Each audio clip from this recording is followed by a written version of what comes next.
ఇవాళ ఢిల్లీలో అజిత్ దోవల్ గారి ఆఫీస్ ఉంది చూసారా.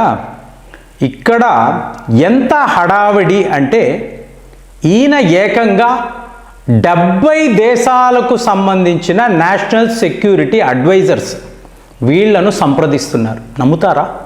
70 దేశాలండి. ఎందుకు? మీకు జార్డాన్ బ్రౌన్ అనబడే సిఐఏ ఏజెంట్ నేను 70 దేశాలు తిరిగేను అని అన్నాడు. సో ఇదంతా ఎక్కడ? ముందు థాయిలాండ్లో మొదలైంది. థాయిలాండ్ ఎన్ఎస్ఏ ఇతనికి ఫోన్ చేసి ఈ పలానా వ్యక్తి మీ దేశానికి వచ్చాడు, అడిగితేనేమో ఇక్కడ నా పాస్పోర్టు వీసా తక్కిన డాక్యుమెంట్స్ పోయాయి అంటున్నాడు. అక్కడ నుంచి శ్రీలంక వచ్చాను, శ్రీలంక నుంచి గోవా నుంచి మీకు ఉత్తరప్రదేశ్ నేపాల్ సరిహద్దుల వద్ద దొరికిపోయాడు. ఎవడు వీడు ఏం చేస్తున్నాడు? సో ఇలా ఈయన అడగడము మొత్తము వ్యవహారం, ఈ సిఐఏ వ్యవహారం అంతా కూడా ఇప్పుడు మనము గోల్డెన్ ట్రయాంగిల్ అంటాం కదా. మీకు థాయిలాండ్, మయన్మార్, లావోస్ ఈ 3 దేశాలను మనము గోల్డెన్ ట్రయాంగిల్ అంటాము. ఎవరికి? మీకు మాదక ద్రవ్యాలు స్మగ్లింగ్ చేసే వాళ్ళకి. ఇప్పుడు ఈ వ్యక్తిని చూశారు అనుకోండి, సిఐఏ అంటేనే ఒక డ్రగ్ మాఫియా అని మాట్లాడాను కదా. అమెరికా ప్రభుత్వమే రన్ చేస్తున్న డ్రగ్ మాఫియా. సో ఇప్పుడు వీళ్ళ ఏజెంట్స్ ఒక్కసారిగా పానిక్ అయిపోతున్నారు. మీకు వేల కోట్లలో నష్టం. ఎందుకు? ఈ నెట్వర్క్ అంతా కూడా వెస్ట్ బెంగాల్కు సంబంధించిన మాఫియాతో ముడిపడి ఉంది. ఇది ఒక సిండికేట్, ఒక ఈకో సిస్టమ్. ప్రపంచ స్థాయిలో ఎక్కడెక్కడ మనము డ్రగ్స్ అమ్మాలి, ఈ యువతను ఏదో ఒక రకంగా ఈ ట్రాప్లో పడేయాలి అనుకునే ప్రభుత్వాలు, దేశాలు, ఏజెంట్లు, నెట్వర్క్, సిండికేట్, ఇప్పుడు వీళ్ళందరూ కూడా పానిక్ అయిపోతున్నారు. సో మరి మన వరకు వచ్చేటప్పటికి ఏమిటి? డ్రగ్ ఫ్రీ ఇండియా అనేది చూడాలి, టెర్రర్ ఫ్రీ ఇండియా. మా దేశము ఇక్కడ రక్షణ, నేషనల్ సెక్యూరిటీ అనేది టాప్ ప్రయారిటీ. ఇలాంటి డ్రగ్ మాఫియా ఆపరేట్ చేయకూడదు, ఇది కదా. మరి ఇప్పుడు ఈ వ్యక్తిని పట్టుకున్నారు కదా, డే అండ్ నైట్ వాయిస్తున్నారండి. నిజాలు చెప్పారా అంటే చెప్పే ప్రతి ఒక్క మాట అబద్ధమే. ఇప్పుడు బెంగుళూరులో నా ఫ్రెండ్ ఉన్నాడండి. సో అతని కోసం నేను భారత్కి వచ్చావు కదా, వాడి అడ్రస్ చెప్పు అంటే ఒక అడ్రస్ చెప్తున్నాడు. సో వెంటనే మన ఎన్ఐఏ వాళ్ళు అక్కడికి వెళితే అది ఒక ఫేక్ అడ్రస్. వీడు చెప్పిన వాళ్ళు ఎవరూ అక్కడ లేరు.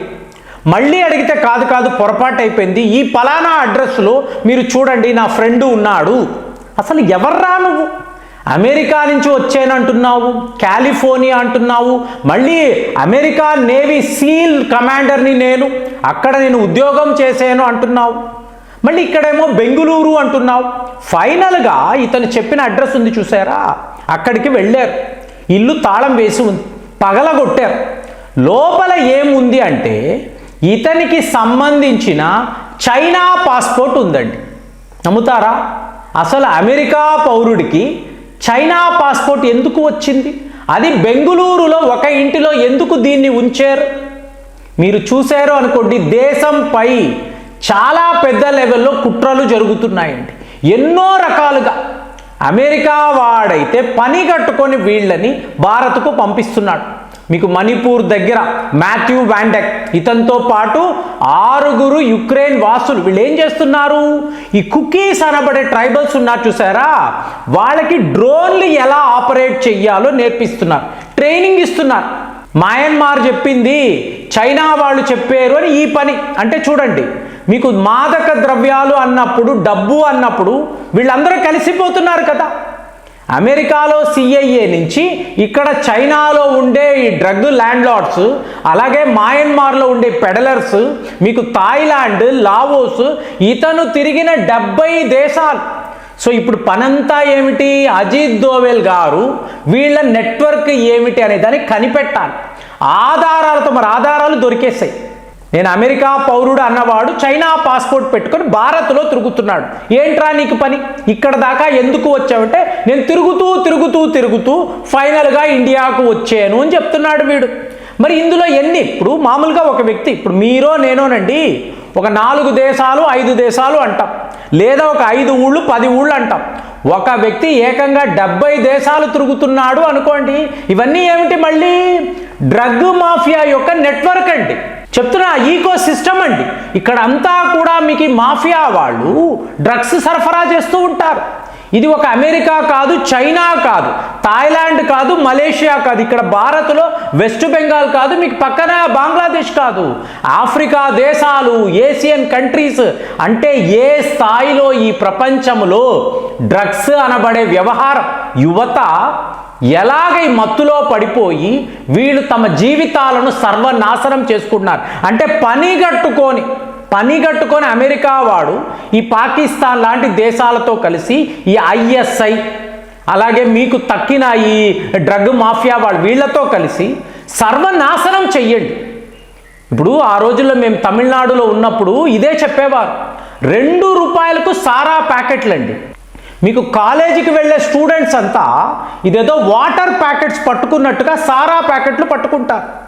సో ఇప్పుడు ప్రభుత్వాన్ని అడిగినప్పుడు, డిఎంకే గవర్నమెంట్ ఉండేది, వాళ్ళని అడిగినప్పుడు వీళ్ళు ఎంత మత్తులో ఉంటే మనకు అంత మంచిది, అంతే కదండి.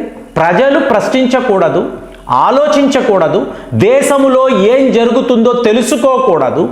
ఈ పరిస్థితిని మీరు కలిగించగలిగారు అనుకోండి, ఎవరు మిమ్మల్ని పట్టించుకోరు, మీరు ఏమైనా చెయ్యొచ్చు.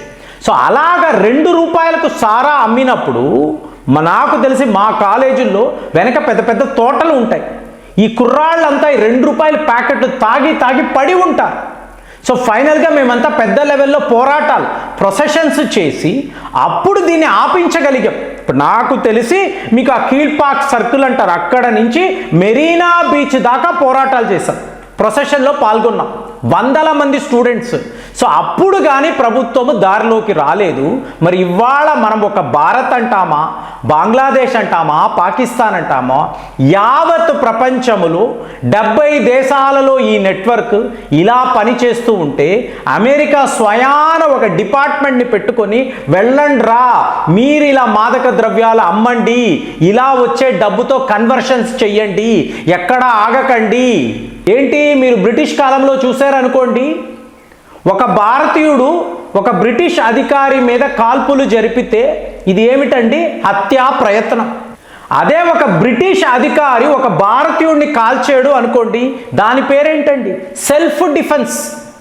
వాడు కాపాడుకోవడానికి భారతీయుడిని కాల్చాడు అని మీకు అక్కడ కోర్టులో తీర్పు వస్తుంది. ఎవరు వాదాడతారు? ఈ జవహర్లాల్ నెహ్రూ గారి తండ్రి గారు లేదా ఈ మహమ్మద్ అలీ జిన్నా, వీళ్ళు బ్రిటిష్ వాడి తరపు నుంచి వాదాడతారు. అలా ఉండేది. మరి ఇవాళ ఏంటండి, వీళ్ళు పచ్చి నేరగాళ్ళు. మణిపూర్లో డ్రోన్లు ట్రైనింగ్ ఇచ్చి దొరికిపోయిన వాడు ఏమంటాడు? నాకు పాస్తాలు పెట్టడం లేదు, నూడిల్స్లు పెట్టడం లేదు, భారత్ చాలా చాలా దారుణంగా ఉంది, హ్యుమానిటేరియన్ గ్రౌండ్స్లో నాకు ఏం పెట్టాలని కూడా వీళ్ళకి తెలియడం లేదంటే వాడు సెర్గే గౌర్ అంబాసిడర్ వచ్చి ఇక్కడ అమిత్ షా గారిని, మీకు అజిత్ దోవెల్ గారిని కలిసి ఏంటండి దారుణం, ఏంటి వాడు పచ్చి నేరగాడు, వాడికి ఇన్ని సదుపాయాలు ఇవ్వాలని వీళ్ళు మాట్లాడుతున్నారంటే ఈ దేశాలు ఎలాంటివో చూడండి. మనమైతే నథింగ్ అండి. మా చట్టాల ప్రకారం ఏం చెయ్యాలనుకుంటున్నామో అదే చేస్తాం. నువ్వు ఎన్ని నేరాలైనా చేస్తావు. నీకు పిజ్జాలు, పాస్తాలు, నూడిల్స్ పెట్టాలా? మాకు ఇది సరదానా? పోరా అని చెప్పాము. ఇది న్యూ ఇండియా. ఇక్కడ ఎవడైనా ఒకటే, అమెరికా వాడైనా, శ్రీలంక వాడైనా, పాకిస్తాన్ వాడైనా నేరము చేస్తే నేరగాడికి పడాల్సిన శిక్షే పడుతుంది. నేను తెల్లవాడిని, నేను సుపీరియర్ రేసు, ఏ తప్పులైనా చేస్తాను, మీరు అడగకూడదంటే ఆ రోజులంతా ఎప్పుడో పోయాయి.